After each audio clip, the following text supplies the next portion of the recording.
Good afternoon, everyone.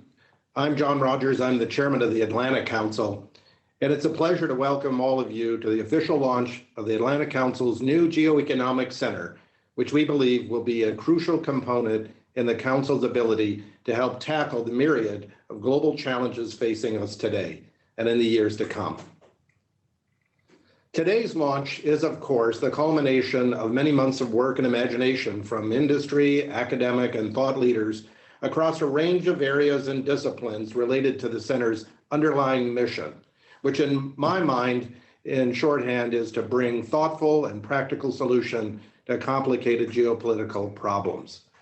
So in light of our broader assemblage today, I'm sure you'll agree that it's a pleasure to be able to celebrate some good news these days and an important step in our collective efforts to promote a more stable and congruous world.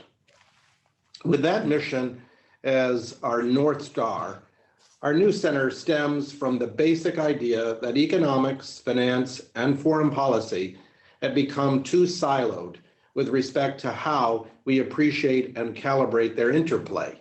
Each is working with a single-minded resolve to address global challenges, but the practitioners simply do not speak the same language anymore or consider how each topic silo impacts the other in terms of both short and long-term implications.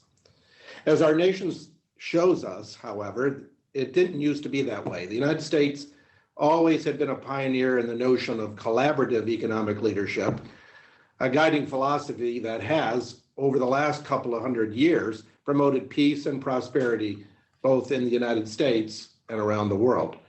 But isolationist tendencies have proven perilous in a world more than globally than ever before. And it's this interconnectedness which brings us here to our discussions today.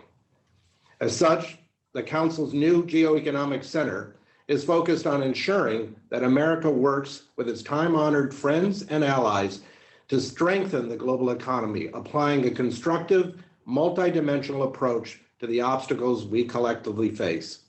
And this was the guiding vision of leaders when they gathered at Bretton Woods 75 years ago, and it is no less important today. The social and economic challenges facing all of us as global citizenry amidst an economic pandemic and climate crises are formidable and demand a rigorous and a collective approach to these global issues. And they can not be solved by the United States alone, nor can they be solved by governments alone. But we believe, in significant part, through our work here at the Atlantic Council, that we can indeed recapture that genuine spirit of international economic cooperation that has sustained the allies, our allies, for generations, and we hope and expect for generations to come. And with that in mind, as you will see and experience over our time together today, our new Center for Geoeconomics focuses on the future of capitalism, the future of money, and economic statecraft, such as trade policy and sanctions that are integral to our future. And as we look ahead to 2021, we firmly believe these are the right issues to focus on, not only to get the global economy back on track, but to shape a better system that is more resilient, equitable, and positioned for long-term sustainability. Taking all of that into account, we truly could have no better guest today to help us launch this endeavor than Madame Christine Lagarde, the President of the European Central Bank. And we are honored that she has taken the time to be with us. And as the leading European voice on the global economy, applaud her as an enduring testament to the spirit of transatlantic cooperation that has underpinned transatlantic relations for generations. And with that, before I turn it over to Fred Kemp, the president of the Atlantic Council, for his conversation with Christine Lagarde, I would like to show you a short video that the center has put together to illustrate in greater detail what we mean when we talk about geoeconomics and its implications for the future. Thank you. And once again, thanks for everyone from around the world joining us today. 75 years ago, as war raged in Europe and Japan, Delegates from all over the world gathered in Bretton Woods, New Hampshire, to build a new global financial system. Through their creativity and collaboration, billions were lifted out of poverty all over the world, and the American middle class was created. But nearly a century later, it's time to recognize that the global economy has changed. We need a new system, one that builds on what worked, free markets and free people, and changes what doesn't. We need a new path for the future of capitalism, so countries can heal fractures within their own economies. From excessive inequality to job loss from technology, we need to win the race for the future of money. The rise of digital currencies, the long-term health of the euro and the dollar. We need to harness all the tools of economic statecraft, from using sanctions and trade policy wisely to reining in financial crime. Most of all, we need to remember what they knew in 1945. Economics, finance, and foreign policy are all part of the same story. This is a time to restore and rebuild America's collaborative economic leadership. This is a time for GeoEconomics. It's my honor today to moderate a conversation with Christine Lagarde, the president of the European Central Bank. I'm Fred Kemp. I'm president and CEO of the Atlantic Council. Before I do that, I want to add my congratulations to John Rogers, the chairman of the Atlantic Council, on the launch of the GeoEconomics Center, where he has really been the driving force. And in particular, congratulations to Josh Lipsky, who is the director of program and strategy for the center, and Julia Friedlander, who is the C. Boyden Gray Fellow and runs the Economic Statecraft Initiative. This really is a big moment for the Atlantic Council. I know President Lagarde is not a fan of long introductions, so I'll be brief. Prior to taking over the presidency of the European Central Bank in 2019, President Lagarde was managing director of the International Monetary Fund, a position she held from 2011 to 2019. She is the first woman to lead both the ECB and IMF, by the way. When I looked up that fact, I said, well, you've written here into my notes that she's the first woman to lead both of these organizations, but has any man ever led both of these organizations? And the answer was no. So she's the first individual of any gender to lead these two organizations. I think that's factually correct. Before joining the IMF, she was the finance minister for France, the first woman to lead a G7 finance ministry. Prior to the finance ministry, she was the chair of the international law firm Baker & McKenzie, the first woman in that role as well. So you see there's a theme there. This theme was captured by the Wall Street Journal Europe. That's how I got to know Christine Lagarde. I was running the Wall Street Journal Europe at that time. She was in her position at Baker & McKenzie. And we did one of the first listings of the most influential women in business in Europe. And the jury picked her near the top. I can't really recall who else was on the list, but we did identify the rising star of Christine Lagarde. There's another theme to her career, and that is that of crisis manager and adept crisis manager who goes through them with grace and making the world a better place. She took over the finance ministry of France during the global financial crisis. She took over the IMF right before the Eurozone crisis. And 1 year ago, she assumed leadership of the ECB just months before COVID struck. Few people in the world possess both this kind of experience in crisis management and this capability. The world is lucky to have her, and so are we today for this conversation. Trailblazer, world leader, crisis manager, President Christine Lagarde. It's an honor to see you here. And we all look forward to the conversation. And you're not a person for long, big opening speeches, so I think I'll just start with a question, if that's okay, Madam President, unless you have something you'd like to start with. No, please go ahead, Fred. I just want to also congratulate the Atlantic Council and congratulate John for this, and John and Josh for this, for setting up the GeoEconomics Centers. I think it's, if we're learning anything from the kind of crisis we're going through at the moment, it's that things are handled and have to be addressed on a geo basis, meaning the entire globe is concerned. And I think that this revival of the Atlantic spirit is very, very welcome at this point in time. So congratulations for doing that. Thank you so much for that. So let's actually start in that spirit. So global financial crisis is finance minister, Eurozone crisis, IMF, COVID crisis, and the aligned economic crisis. What common themes do you see through these crises? What have you learned about leading during a crisis? And I guess what comes out of this as well is, how is this one different? You know, a few learnings from the three successive crises that I have gone through, and together with many others, including some that are on your board at the moment. I would say three things. One is move fast, because the crisis is not going to wait for you to make up your mind. Number two, go big. And number three, act decisively and communicate clearly. So those would be the three takeaways. Not to say that it's been observed all the time to perfection, but one crisis after the other confirms to me that this is the way to address them. And this is probably the way it's going to be less costly than it would otherwise be.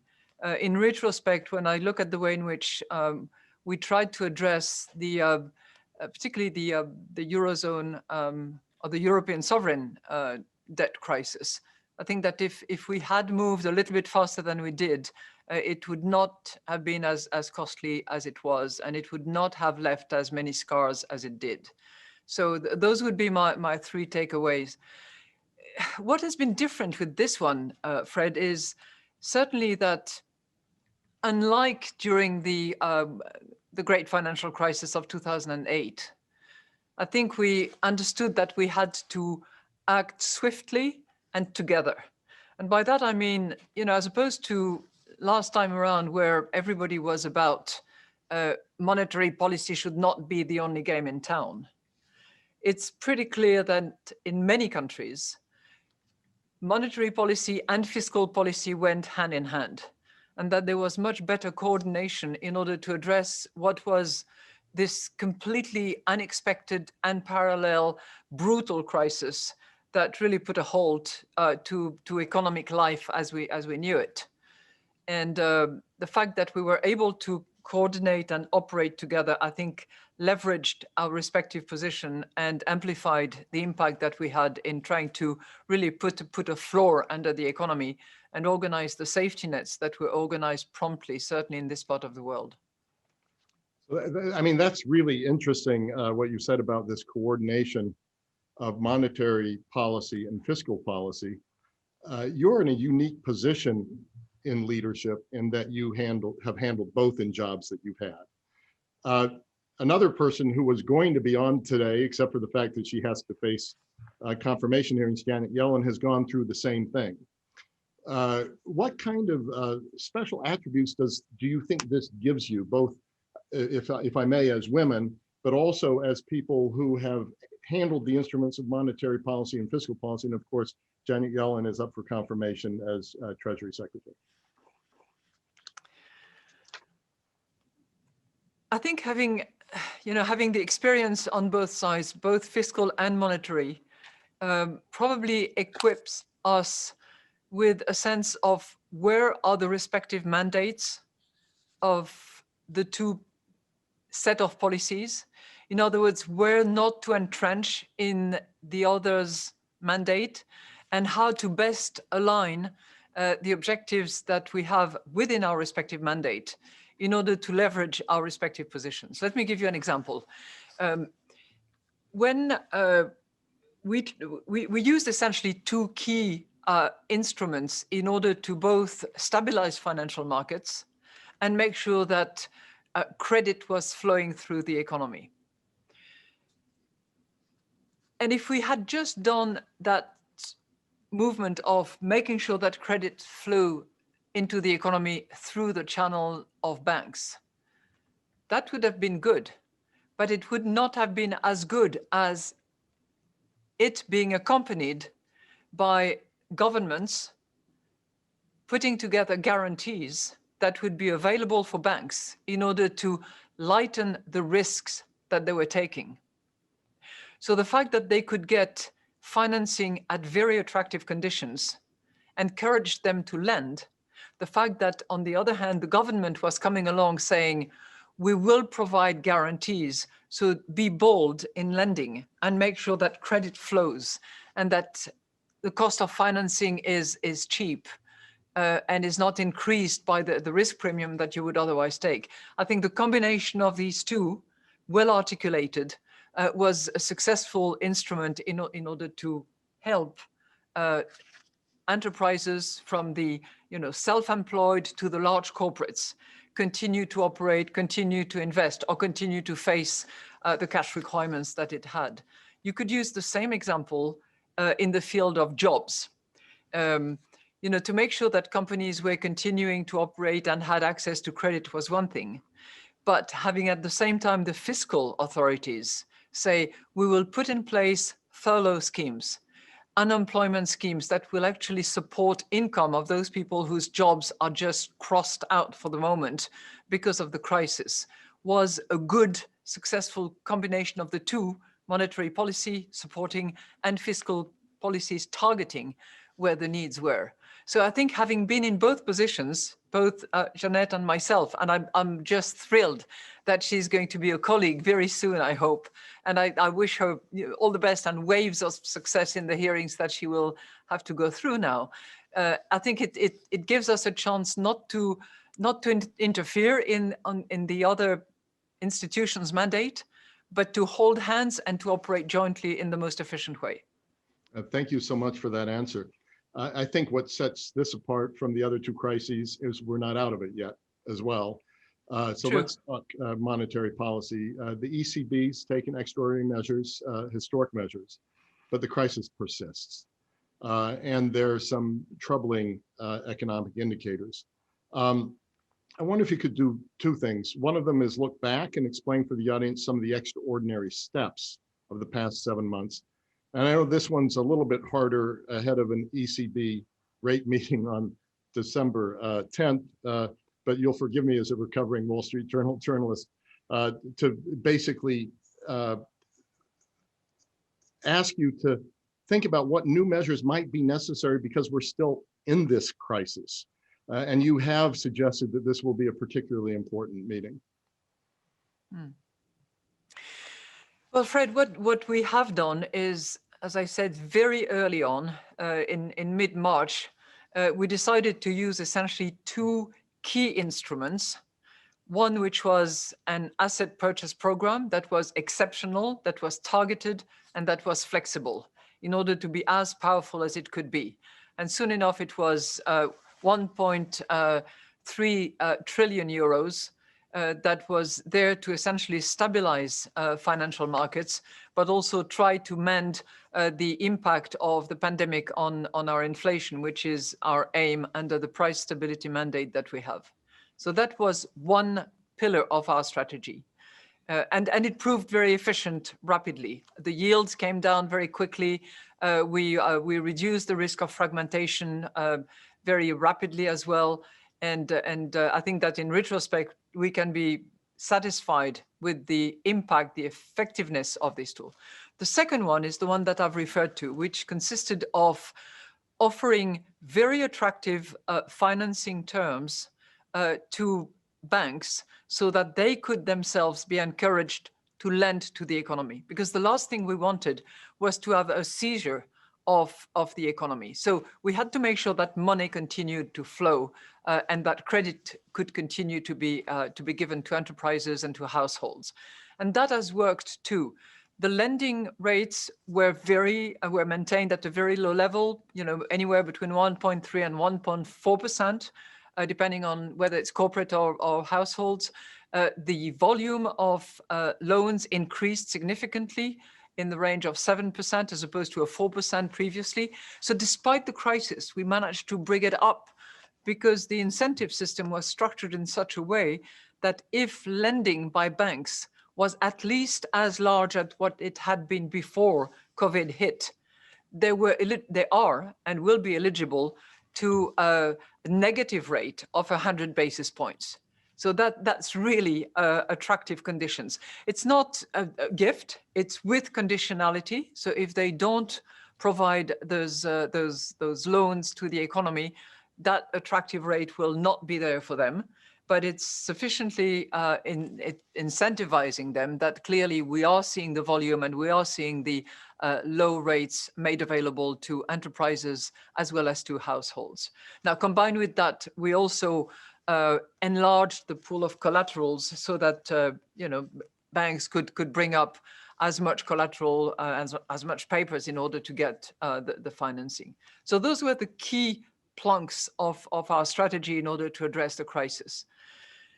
Going forward, because while vaccination is clearly, we are seeing the other side of the crisis, if you will, but we have not crossed that crisis yet. We are still in the midst of it, and we have to, sit tight and continue supporting the economy in the way we have. And fiscal authorities have to continue to deploy fiscal tools as well, because we want to carry it to the other side and make sure that it is safe and solid on the other side of a crisis. Now, what we will do is, as I said previously, is that we will recalibrate some of the instruments that we have used in order to make sure that they continue to sustain the economic recovery, they continue to support very attractive financing conditions going forward, and that, financing conditions remain favorable throughout and can continue to support fiscal policies. But clearly, we are in an instance where fiscal policy is going to be more potent and has to continue to be deployed in order to stimulate demand, in order to focus on targets, because not all sectors are at risk at the moment. You don't support the tourism sector in the same way as you support the manufacturing sector. You don't support the jobs at risk as you do those that are well in place.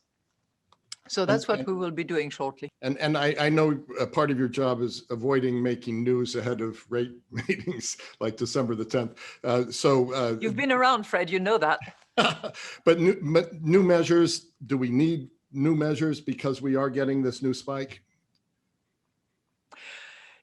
It's, we said we demonstrated that we were there to support the economy during the first wave of coronavirus. We will be there for the second wave, which is underway, and which, by the way, in Europe is now beginning to slow down and to reduce in intensity because of the new containment measures that have been taken, but which are indeed affecting the economy as we speak. I mean, clearly all the PMI numbers and all the latest developments that we are seeing are showing that the economy is still suffering. Thank you. So I'd like to ask you a question about central bank coordination to this period of time. I'd like to lead that with some news on some work we're doing at the Atlantic Council. We're debuting our new new monetary policy tracker, courtesy of the GeoEconomics Center brilliant team. And you can see by the video that's running, it shows us changes in monetary policy at QE and ECB, the Fed, the Bank of Japan, the Bank of England, and many other central banks around the world. I encourage everybody to go explore this great interactive tool at our website. By the way, we also have a digital currency tracker, a fiscal policy tracker. So we're doing a lot of good things in data visualization. But what I wanted this to do, President Lagarde, is to lead a question that I have for you of what you've seen in terms of central bank policy coordination during this crisis. What improvements do you feel have been made since the last time we went through something like that, if there have been improvements in terms of how central banks are working with each other? I can't really comment on the past because I was not private to that community. It's a tight-knit community, the central bankers. And there's a lot going on, a lot of late night telephone calls and organization in that circle that I was not necessarily fully aware of. And I can assure you that very quickly into the crisis, lines were formed, swap lines were reactivated, and the sort of rush for the dollars, which we saw very quickly, because the cost was rising very rapidly. In response to that, the swap lines were opened. Jay Powell, the chair of the Fed, was extremely efficient in responding to that situation. We, as the curator and guardian of the euro, we also very quickly put in place some swap lines and a new repo line in order to give access to those countries and those other central banks around the world that wanted to have access to euro. So I think between us, I think it was the Fed, us, and 5 other major central banks actually reactivated swap lines that had been activated at the time of the great financial crisis. And we respectively also opened additional swap and repo lines to respond to the demand. And I think it was rapidly efficient, and it could be seen in the rates going down quite rapidly in respect of those currencies. So we did work well together and promptly, and I think to good effect. Thank you for that. So I'm going to mix here my questions, and also we have a very prominent audience, and some have sent me in questions of their own that and let me reach into one of those. This explores one of the more ambitious ideas you've spoken of, and this is the EU's. I know you're not responsible for this, but the EU's 750 billion euro recovery package. You previously called this a plan, a 750 billion recovery plan, a major turning point for Europe. For the first time, the EU is collectively borrowing from financial markets at a large scale. Some people have called this a Hamiltonian moment for the EU. Now, this was envisioned as a temporary tool and has been thus far. Given the benefits you've seen, can you imagine that the EU could have a permanent common safe asset?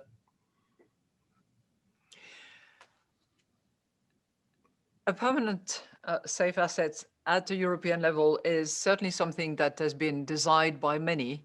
And this next generation EU plan, of which the recovery fund is a very strong component, is clearly an example of solidarity amongst members of the European Union. Now, clearly it was in response to an exceptional crisis that was both exogenous and symmetric, and which prompted that extraordinary reaction.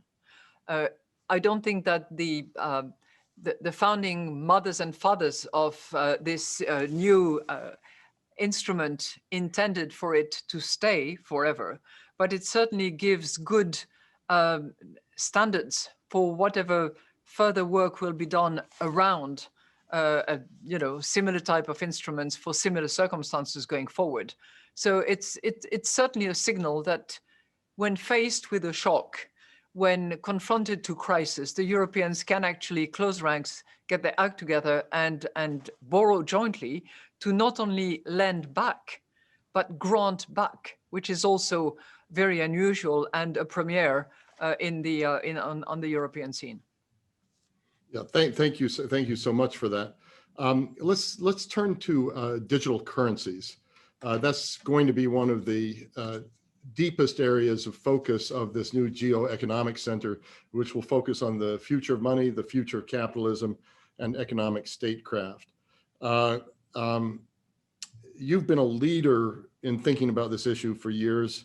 I remember a speech you gave at the Bank of England on what the year 2040 might look like with hovercrafts on Threadneedle Street. You've been forward-leaning at the ECB on the possibility of a digital euro or an e-euro. I'm curious what you might see as the next benchmark in that process. And in the spirit of the Atlantic Council, we of course would like to see the ECB and other large banks, including in the US, coordinate on developing, everything gets an acronym over time, so it's CBDC, so the central bank digital currencies. And perhaps for our audience, you can describe briefly why such a central bank digital currency might be a useful tool for the Eurozone. Sorry, there's a lot of questions put together in that. Okay, no, thank you, Fred. I think it's going to be a future development to watch and to move with, both rapidly but cautiously. So let me try to explain where we are. First of all, we don't talk about CBDC anymore because all these acronyms are sometimes a pain in the neck, frankly. So we talk about a digital euro, number one. Number two, if you want to try to think of it as something, think of a banknote. It's like a banknote, but it's digital, and it's central bank money. So once you've said that, why would you explore it? Number one, because it corresponds to a demand. And this is something that clearly the pandemic has accelerated. We have noticed throughout Europe an accelerated demand for instant payment, for contactless payment, significant use of digital payment of all sorts. Number two, it's probably the case that it can be faster, cheaper, and more secure than other means of payment. In addition to that, if it can procure sovereignty as well as a good control of monetary policy, as we think it can, those are all good reasons to explore the opportunity, the feasibility of actually moving forward with a digital euro. Now, it has downsides as well. And the way in which it is constructed, the way in which in particular, it will continue to include banks, it will not crowd out private sector payments, are things that we need to explore. The way in which technology will be used and operated in a safe environment without giving rise to money laundering, to financing of terrorism and the like of it. And the way in which it will protect the privacy of the users are all, big question marks that need to be explored. So if you're asking me what is the timetable for that, I would say the job has begun. It is clearly in demand, but equally, I don't think that we should move too fast for the sake of, being first out of the gate. It's a big working site that will take a few years before we are safe with it and we can launch and be comfortable that we are protecting the privacy, that we are maintaining sovereignty, that we are securing monetary policy channels, and that it's providing fast, cheaper, and efficient services to Europeans. I think you're right. I understand what you're saying about not wanting to be first out of the gate and being cautious. Some people would argue that China is first out of the gate. Do you think that's true, and does that have implications? Or what implications does that have? From everything that we know, the PBOC, the Central Bank of China, is ahead of the game and has started the work and has started exploring the feasibility and the attributes and the benefits and cost of a digital renminbi before we all started. So they are certainly ahead in terms of exploring. And what I understand is that they are piloting on a Chinese scale, which includes, hundreds of millions, as is often the case in that situation, linking up with a service provider. Is it to say that they are about to launch? I don't think so. I think it's still in experimental stage. Yeah, the renminbi is ahead of both the euro and the dollar in that respect. Thank you for that. Let's discuss climate change, where you've been a leader. The Economist, in its newest edition, has a profile of you, Christine Lagarde, taking ECB out of its comfort zone. What's interesting is statistics, where it puts your speeches next to those of Mario Draghi's. And obviously you talk a lot about inflation. He talked a lot about inflation. But by contrast, they say in 2018, 2019, you mentioned climate change 80 times, and he did it just 7 times in his 8-year term. You've said this isn't your grandmother's IMF. You've brought forward issues like inequality, gender discrimination, climate change to the forefront of the fund's agenda, the IMF's agenda, when you were talking about the IMF. And that was a big move for an institution like the IMF, and it's your successor has continued that. You've continued that push at the ECB. I wonder, on climate in particular, you've made the argument that central bankers need to do more. Can you, I think we all agree on the crisis. We all agree we have to move forward, and I think President-elect Biden is going to make this a huge priority. But how can central bankers be helpful in the fight against climate change? You know, in the face of this monumental threat, this existential threat, I think that each and every one of us, each and every institution that we participate in or manage, we have to ask ourselves, within the remit of our mission, within the remit of our mandate, what is it that we can do in order to help resist that threat and fight this looming crisis, which has otherwise been called the tragedy of the horizon by my colleague and friend, Mark Carney. And I believe that a central bank, when it defines price stability, for instance, when it takes into account inflation, has to be mindful of how climate change is going to impact inflation. Think for a second of extreme weather events. Think for a second of the cost of insurance. Think for a second of the indirect consequences that, for instance, a welcome carbon tax would have on inflation.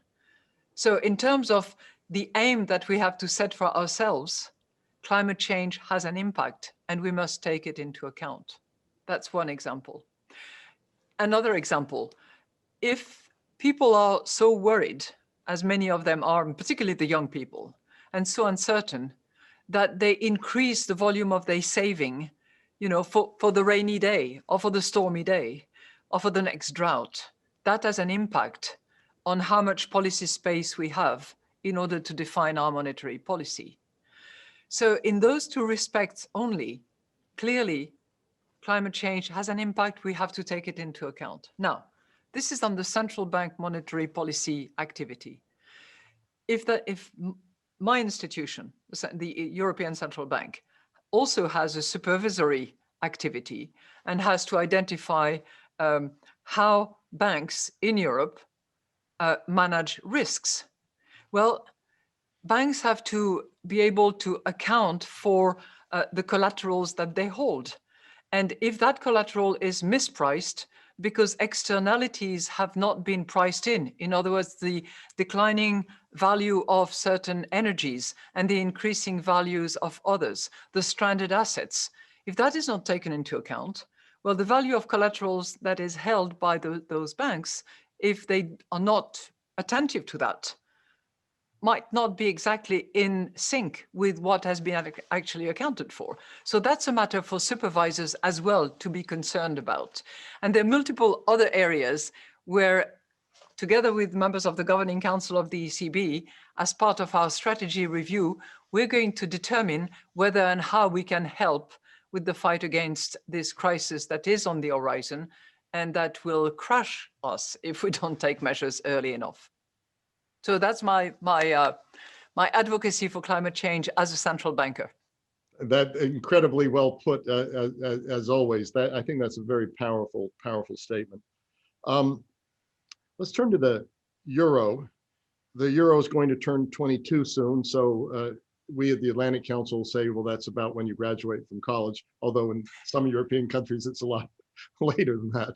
But in any case, you've been a supporter and a champion of the European project from its beginning.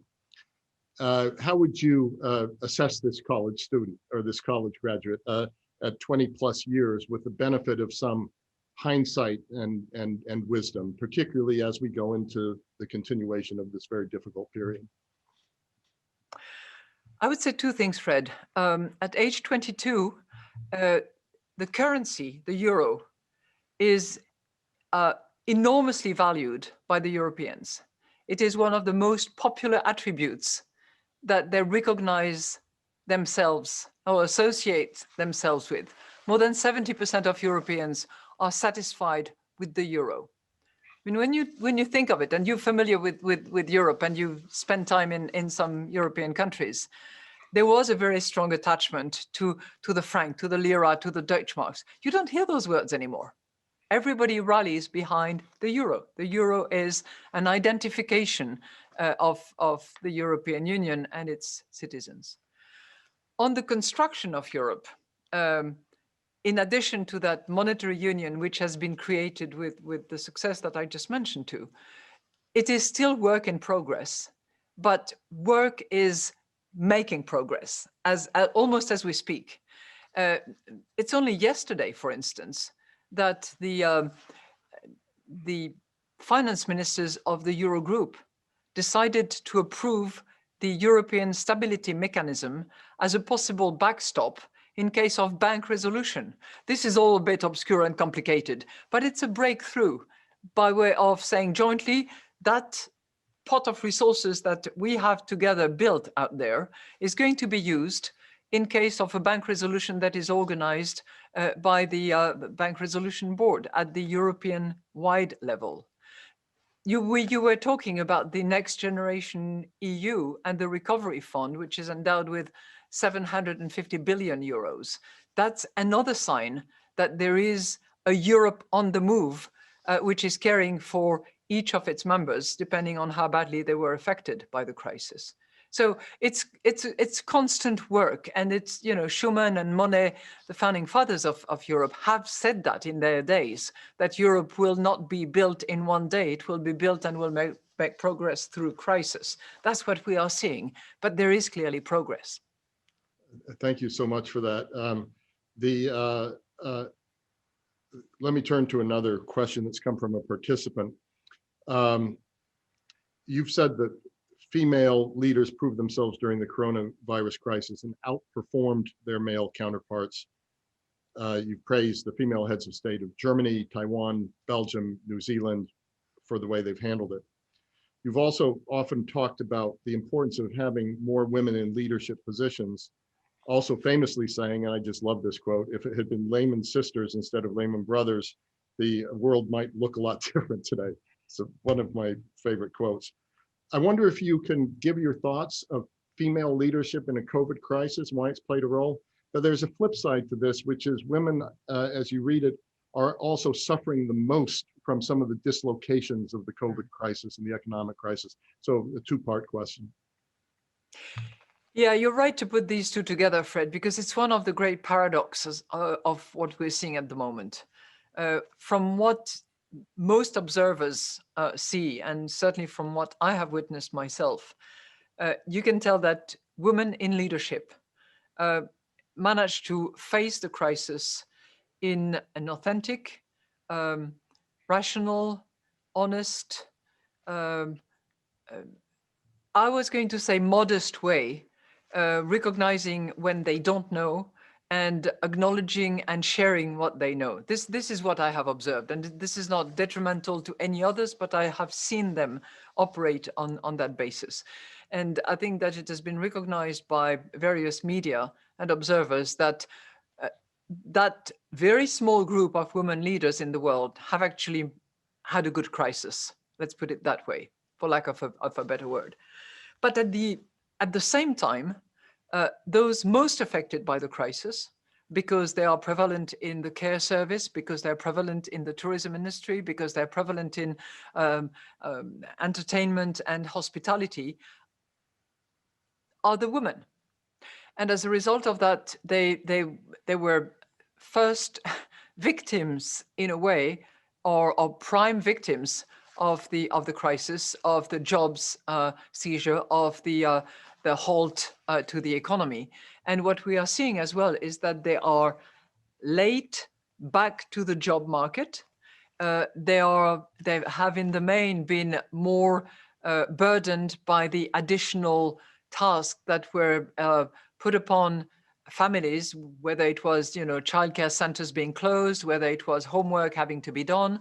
I think there have been studies that have been done, including by the IMF and by the OECD, showing that the women are taking a big brunt of the crisis at the moment. And that's a really interesting perspective.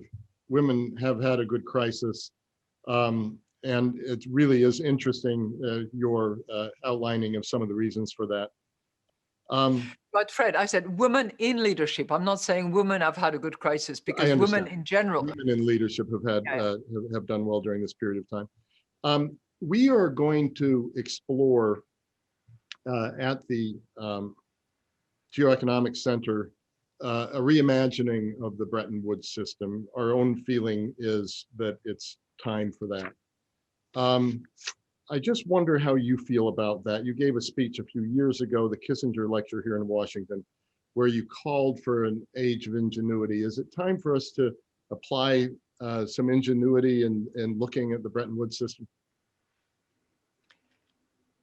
Oh, absolutely. I think the it was the AI, which was not artificial intelligence, but the age of ingenuity. And frankly, it has been demonstrated in spades during this crisis. The way in which creative thinking was applied to trying to sustain activities, to continuing the work that couldn't be done anymore in offices, the way in which you operate at the Atlantic Council. Look, we are together, and yet we're not together. But it feels as if we are conducting a normal conversation, as if we were sitting next to each other. So this ingenuity has been applied through the crisis and needs to continue to apply. Now, one thing I would say, when you compare 1944, which is the time when the Bretton Woods Agreement was signed in New Hampshire, in those days, we were soon to come out of the second most horrible world war, and most of the growth around the planet was generated by what we now call the advanced economies. That has been massively changed. And when you look at the sources of growth, when you look at the origin of dynamism and of possible tomorrow's ingenuity, it involves and it includes a lot of the emerging market economies that were either not to be seen or were struggling enormously in those days. So I don't think that it should be called the new Bretton Woods. You have to find another location somewhere that will actually encompass and open up to a much larger constituency than the ones we had in those days. Now, I know that in the 44 countries that were there in 1944, there were some of the low income, there were some of the emerging market economies, but with a limited voice. And I think that the quota reallocation, the increase in special drawing rights and all that is in debate. And I hope that that debate will turn positively for international institutions that have withstood the test of time in the last 70 plus years. But the balance has to shift and the equilibrium has to be displaced. Can you be any more detailed in that? So what kind of changes and what directional changes? You've said before that, quoting the economist John Kenneth Galbraith, the enemy of conventional wisdom is not ideas but events. Well, we've got events. But what are the kind of changes we need to see in the system, do you think? Well, I think one major change is happening exactly where you sit, Fred, to have a strong US administration that is supportive of multilateralism, that is not necessarily going to completely transform the foreign policy of the United States, but which will be welcoming alternative views and will be reaching out to others in order to forge a consensus that might not be the Washington consensus, that might not be the Beijing consensus either, but will have to include more players than we had back in 1944, I think is a critical step.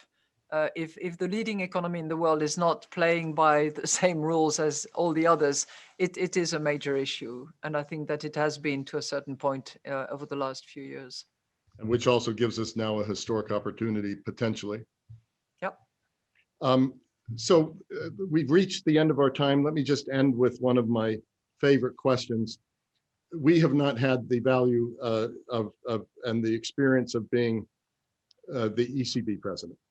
You've now done this for a year, although it may feel at some points that it's longer than that, but that's what it's been. Tell us what you've learned in this job, what surprised you the most about this job. Give us some insight into how you've experienced this new position after the quite responsible IMF position. I think one of the big differences between my job at the IMF and my job currently at the ECB is the almost instant impact of decisions that are made. And by that I mean, when we announced major refinancing plans, when we announced exceptional purchase programs, the impact was virtually instantaneous, and that is something which I had not experienced at the IMF. The quality of the economic analysis, the depth that members of staff go into to support their views and their diagnosis is not very different. It is more focused here at the ECB, but the sort of instantaneous, immediate impact and the power, not just of the money, but the power of the decisions and the power of the way it is communicated is something that I've learned, that I will continue to learn, and which I hope will be put to good use for the benefit of the European citizens.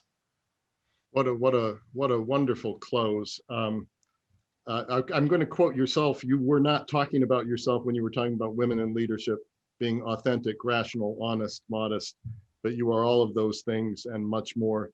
It's been an honor associating with you these many years.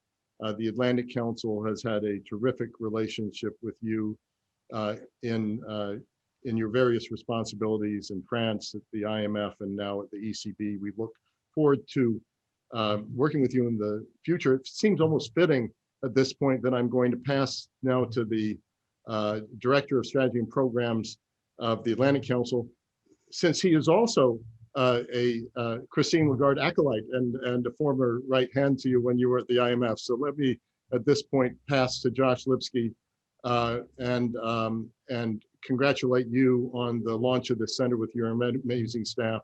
And on behalf of our chairman, John Rogers, and everyone else at the Atlantic Council, President Lagarde, thanks so much for a fascinating exchange and conversation. My pleasure. And best of luck to the GeoEconomics Center. Thank you. Thank you so much, Fred. And thank you so much, President Lagarde. It truly is an honor. And thank you for taking the time to be here. I have to say, personally, so much of what we do at the GeoEconomics Center was shaped by the time I spent working for you. And so you're part of the center. And I thank you for everything you've done to inspire so many around the world, including me. And our goal at the GeoEconomics Center is to help navigate through the COVID-19 crisis, yes, but not only do that, to shape a way forward for a stronger decade ahead in the 2020s. And I really believe that for so many people, the global financial crisis and the COVID-19 crisis are part of the same story. Now, economists, as we all know, like to draw bright lines. I'm a lawyer, President Lagarde's a lawyer, things are not always that clean. For millions around the world, especially so many young people, the formative years of their careers have been spent rocked by two global economic crises. And that's how they think about it. And so we have to think of the kind of ambitious reforms that will actually meet this moment for these young people to restore faith in the system. And we have to explain that clearly and explain that story clearly. And that's really so much of what we're trying to do at the GeoEconomics Center. So how are we going to do that? We're going to use innovative data visualization tools. You've seen some of that today. We're going to bring together speakers you might not usually see on a stage in Washington or on a Zoom call. And we're going to be talking about issues you might not hear at a foreign policy think tank, like the long-term effect of scarring and job loss and digital currencies, like we talked about today. This isn't the traditional national security think tank, it isn't a traditional macroeconomic think tank. It's something new and it's something different. And we're going to aim high. And starting with our work on inclusive growth in the advanced economies, and as Fred said, and as President Lagarde noted, the importance of revitalizing the Bretton Woods system. So it starts in the week ahead. And I want to turn to my colleague and partner, Julia Friedlander, our Seaboard and Gray Senior Fellow and Deputy Director, to take you through our big event next week and how we're putting this plan into action. Thanks, Josh. On December 9th, we'll be hosting an all-star executive panel to take a frank and honest look at the US-China economic relationship. And this will feature President of the World Bank, David Malpass, Tom Orlik, Chief Economist at Bloomberg, and Zhu Min, Chairman of the National Institute of Financial Research at Fudan University. And this will be moderated by CNBC Bureau Chief in Beijing, Eunice Yoon. The last 4 years have been instructive for economic statecraft, and China is, of course, the primary example of why. We need to find an effective and consistent way to manage our relationship with China, taking on the challenges without illusion, but also in recognition that we do live in a truly globalized world in which decoupling has many losers. It is undeniable that trade, economics, and finance play a central role in our national security. But we need new rules of the road, forged among allies and partners and with the private sector together to make it work and not create untenable market distortions or lean on protectionism too much. And we're not going to shy away from the nitty-gritty details in how we do this. Next year, COVID permitting, of course, we'll look to host a major conference in Frankfurt to tackle the future role that the dollar and the euro will play in global governance, from monetary policy to trade finance to combating illicit financial activity. In the spirit of today's event, Madame Lagarde, US-EU cooperation is at the core of what we do. Josh, would you like to close us out? Thank you, Julia. Thank you, President Lagarde. Thank you, everyone, for being with us today. I think that's the perfect note to close out on. We hope you'll stay with us. We hope you'll stay with the GeoEconomics Center as we go through these crises together. Thank you for joining us. Have a wonderful rest of the day in the United States and a wonderful evening in Europe.